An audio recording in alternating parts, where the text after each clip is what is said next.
Hello, hello. Thank you all so much for joining us. We are so excited to have today Shawn Brown, who is the chair for the College Reunion Think Tank, a phenomenal school leader, a fabulous author, a TED Talk presenter. We're just so grateful to have you and to learn more about your work and the impact that you are having in the community. So thank you so much for joining us.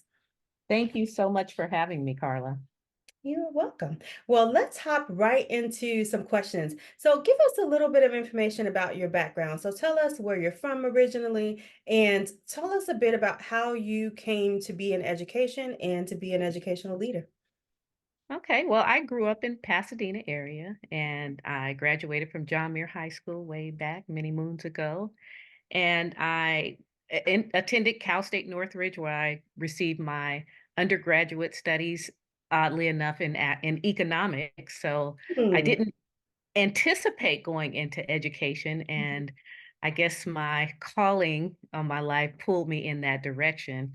So Hmm. I ended up haphazardly getting into education and found out that that was my purpose in life.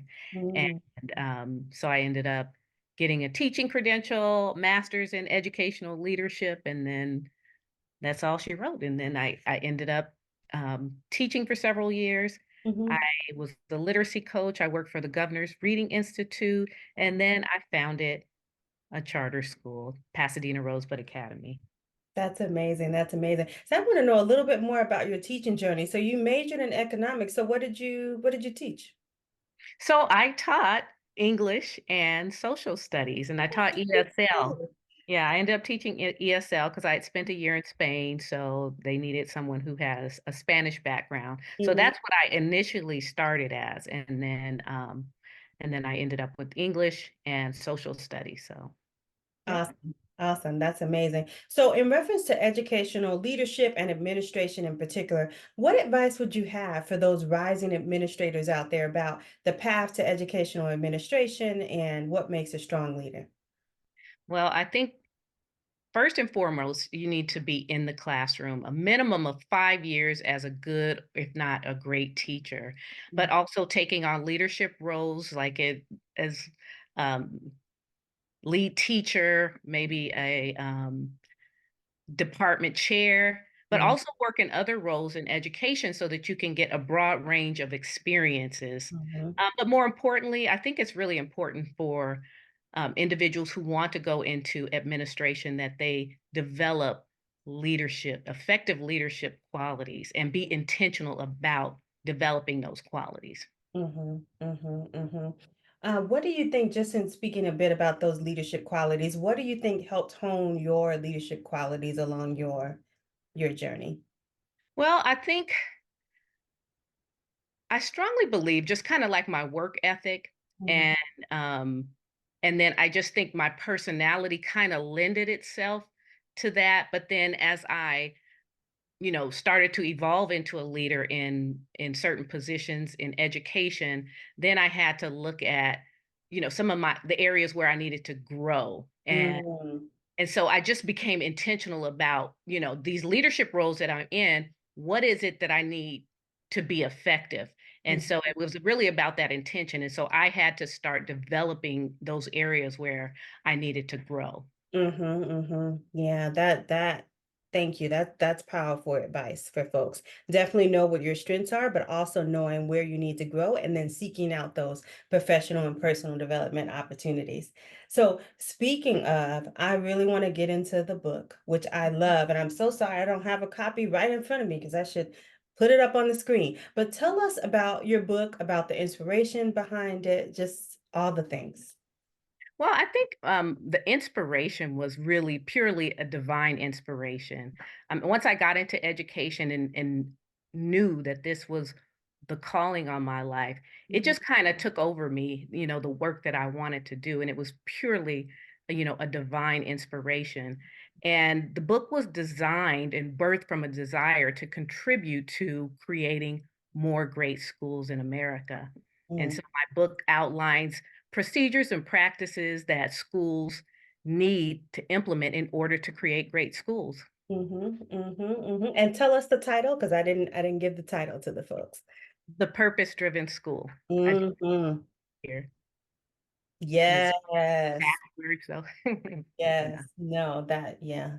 I mean, yeah. it's phenomenal. As soon as I read it, it just really spoke to me, the portion about visioning and then just setting everything up, not just for school leaders, but also for classroom teachers and leaders, like anybody, I think. I think if schools around the country were to read your book and implement the strategies, we would have a drastically different field of education immediately. I agree, I agree. Definitely, definitely. So tell us about what is your definition of a great school, and what do you see as some of the key elements that contribute to the success of what we would consider to be a great school? Yeah, so ultimately, a great school will have strong student achievement, high student achievement, and some of those things that create those great schools are a clear vision that is shared by all of the educational partners, Mhm, also creating the optimal dream team, a group of people who are working towards that vision, effective leadership, and mhm, operating from a business model. So those are some of the key things that I talk about in my book, among other things, but those are the foundation to creating a great school. mhm, mhm. Love it, love it. So if you could have our viewers take and the folks who read your book have one key takeaway from the book, and as we think about your TED Talk, which was also phenomenal, what would be 1 to 2 key takeaways? I think from the Purpose Driven School book, I think one takeaway for readers would revolve around the importance of creating great schools so that all students can, Mhm, excel academically. And so I mhm, think that's the ultimate goal, getting all students to excel academically. And mhm. then from my TED Talk, the title of that is The Achievement Gap. And I would like viewers to gain a deeper understanding of the complex factors that contribute to the achievement gap in education. I want viewers to learn that self-image plays a significant role in shaping students' academic outcomes and overall success. Mhm, mhm. That is so key. That's so key. So now tell us, I've been on your website, I've read your book. I know you have some phenomenal resources. How can folks get in touch with you? I know you also have information in reference to school book club. So what's your website? Just give us that information. We'll make sure we flash it across the bottom of the screen. So my email is thepurposedrivenschool@gmail.com. And then my website is thepurposedrivenschool.com. And on my website, you'll find information about my book, resources from my workbook. You'll find an outline for how to unfold a book club and book talk at your school for professional and personal development. I also have purpose driven apparel, a blog. So all these things can be found on my website. Love it, love it, love it, love it. So for all of you educators, leaders out there, summer is a prime opportunity for planning. I know you're already planning for next year. So Sean's book or website, all the resources are perfect for planning. And then again, we are so grateful to have you as chair of our college reunion school attendance think tank, which we're working on a phenomenal resource that we'll be giving to schools across the country. And you can go to collegereunion.com to subscribe to that. And then that'll be available immediately after the summer. So Sean has resources available right now, and then under her leadership, we'll have a phenomenal additional resource available in the fall in preparation for the 24-25 school year. So we want to say thank you so much again, and we are just so honored to have you in our network and really thank you for your leadership. Thank you so much for having me. I appreciate all the work that you're doing in education as well. Awesome. Thanks.